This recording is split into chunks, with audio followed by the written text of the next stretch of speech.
We're the Drive-In Dudes and the Pop-Up Movie Tour, and what we do is put on pop-up drive-in entertainment. We started this when COVID happened.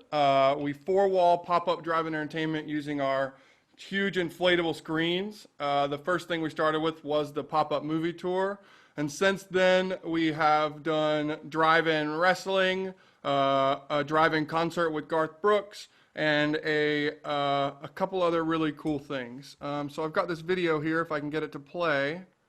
This is just a video that we had created highlighting our opening weekend event.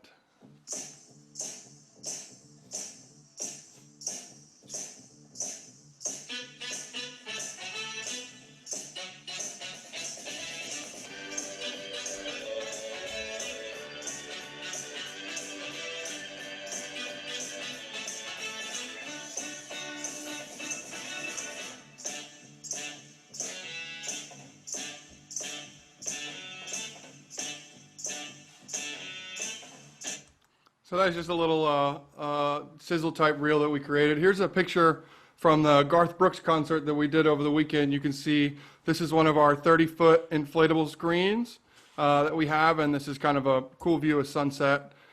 This right here is an overhead view of, since we're doing pop-up drive-ins and we're going to places that weren't built for drive-ins, you have to set it up for a drive-in. And so that means that you've got to kind of get your angles right so you can angle the cars properly and not lose any spots.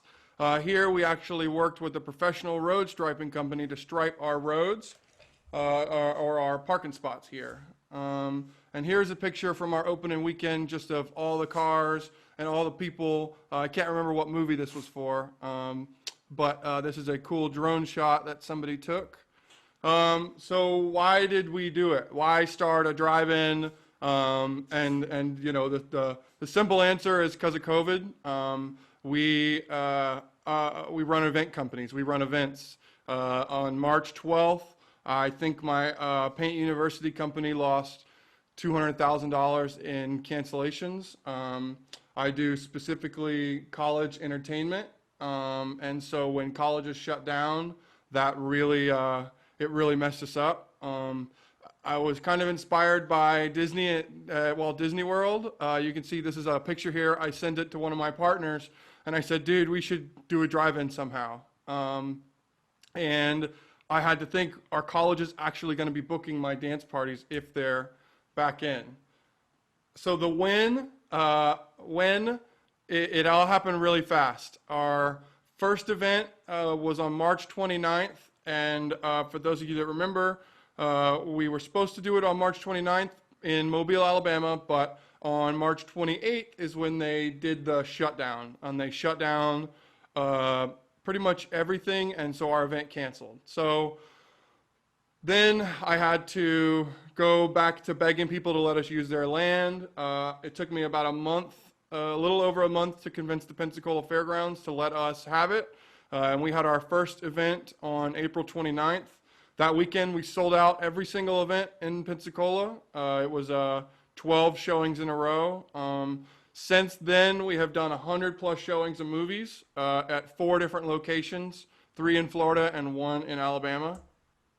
So when all this happened, it was like, okay, hey, I want to do drive-in stuff. I bought all these domains. And for those of you that know me, if I have a business idea, I buy the domain.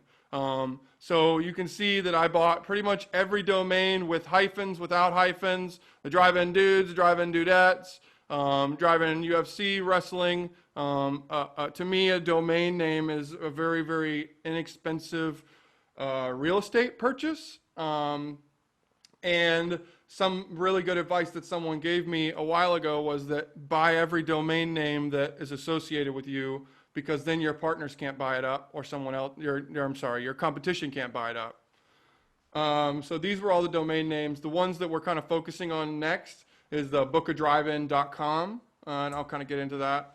So we've been in business for 2 months. There's been good, there's been, I like to say, the good, the bad, and the ugly. So the good, we got the Garth Brooks concert in 2 locations. That was something that was only for drive-in. movies. It was a drive-in movie tour, and we got that because I emailed the person 3 times, and they finally hit me back and said, hey, yeah, you can have it. So we ended up getting it in 2 different locations.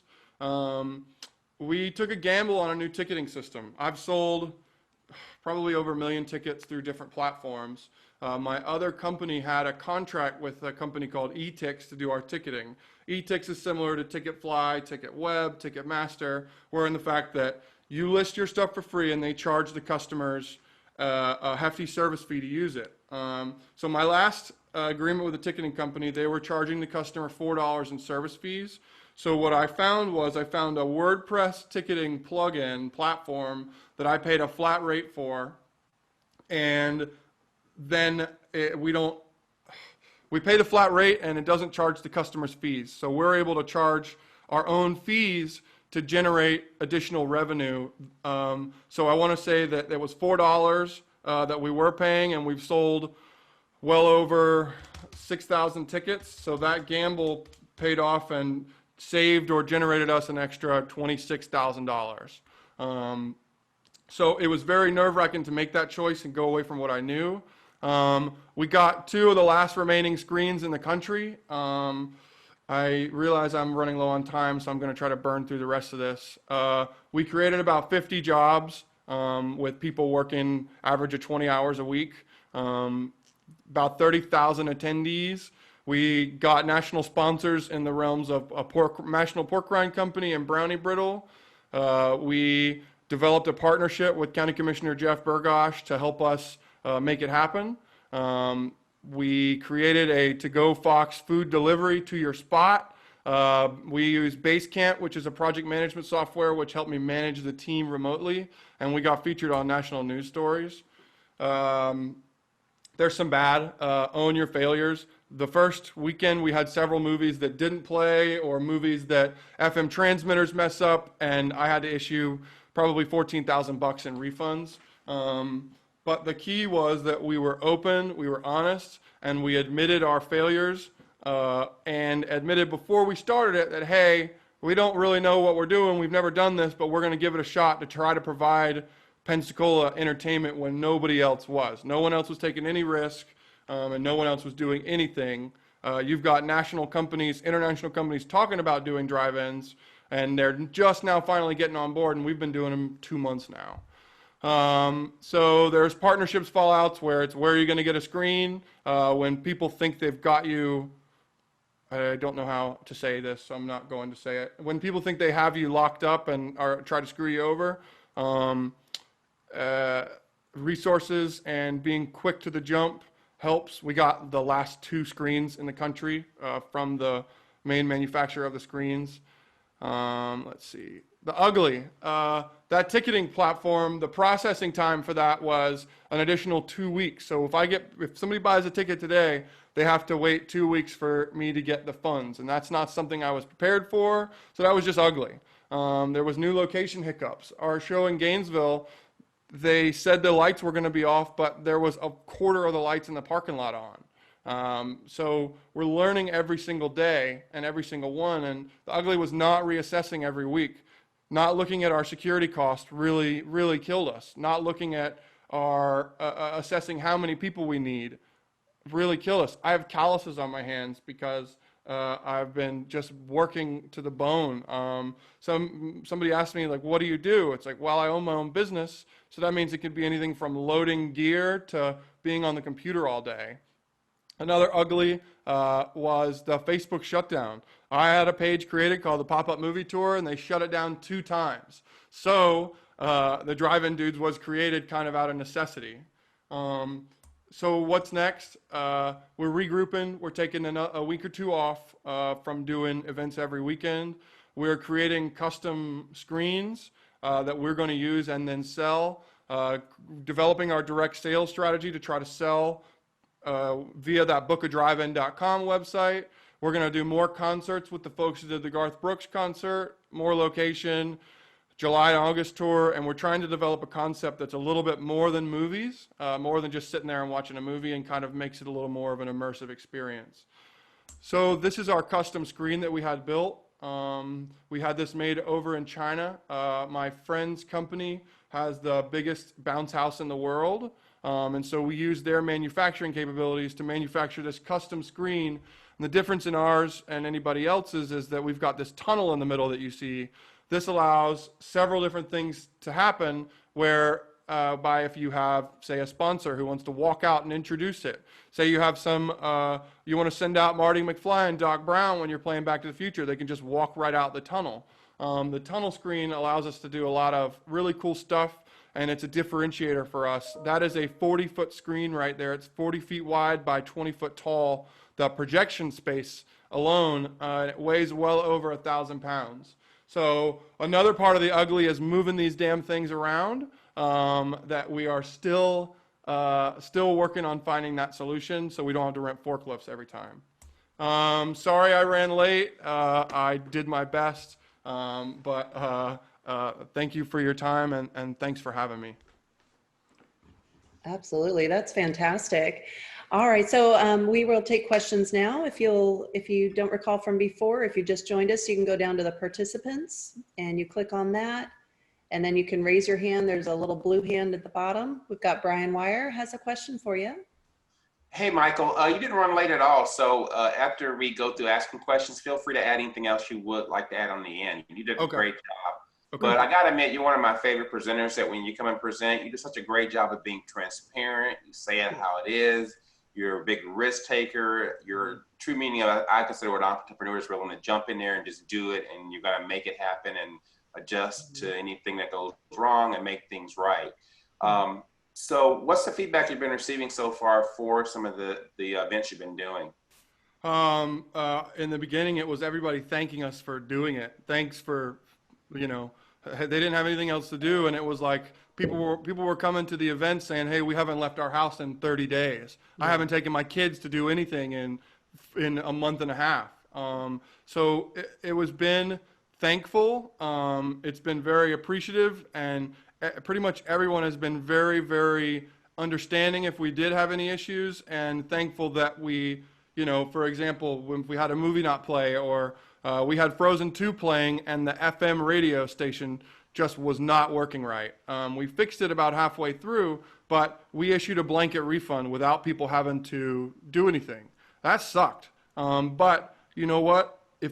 This is a town that we live in, that we plan to be here for a long time, and we wanted people to know that we're not just a fly-by-night company, because if we were, we wouldn't issue those refunds. We would have just said, hey, thanks for your money, call this number that doesn't work. But instead we just issued that blanket refund, and people have been very appreciative of that. Excellent, great question. And David has a question for you. All right, Michael. So I'm excited to hear this. I spent 22 years in the movie theater business, so it's exciting to see some kind of comeback with it. So I think I probably just want to touch base with you offline, because there's like 100 questions I want to ask you, or ideas kind of bounce around with you.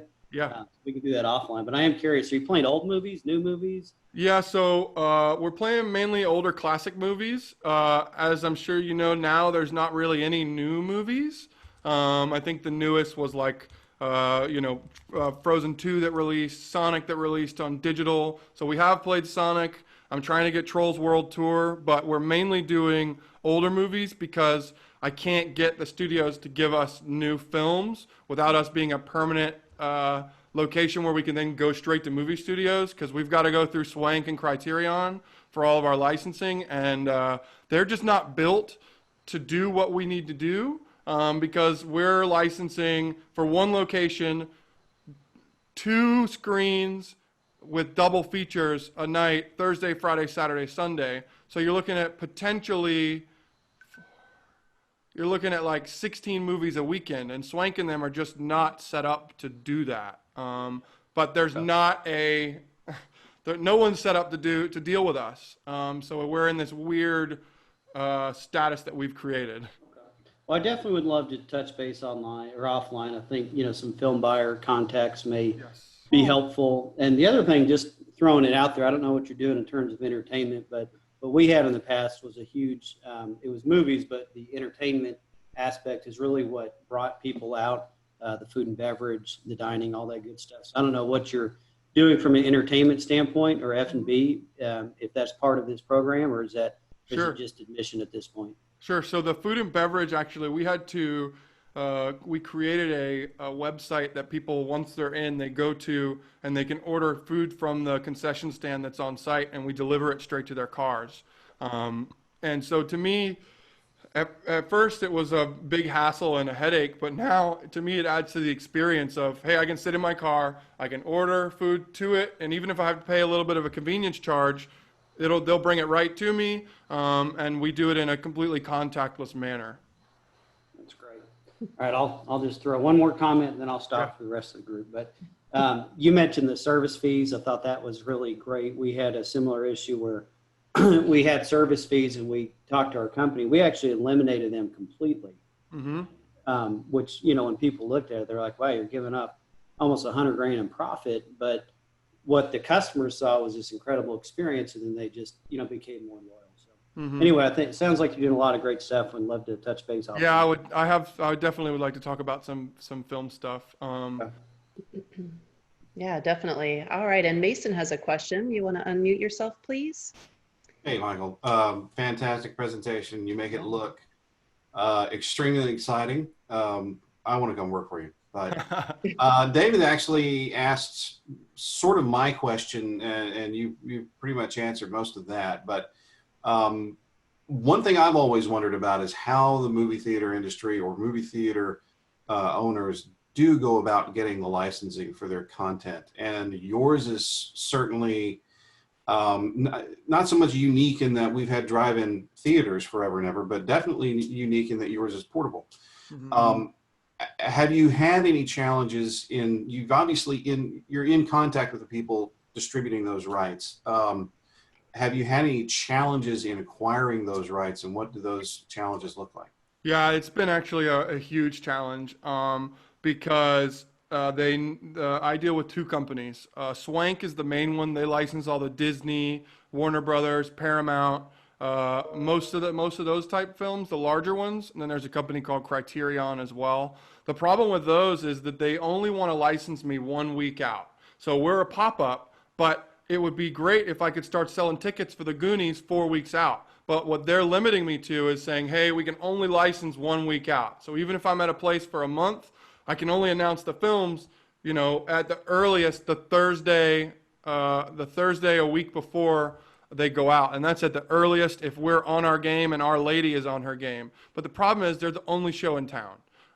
So they really are not motivated to work. They have goals they have to hit, yeah, but they know that they don't really have to work that hard. So it's a problem because every day that we can get tickets on sale earlier is more revenue and more lead time to promote, but they just don't care. That doesn't matter to them. They're going to get I would think that they would want to get it done earlier because the way that we have structured the deal, there's a minimum that they get per showing, and then once you hit a certain number, they hit into overages, which means they get a percentage of those profits.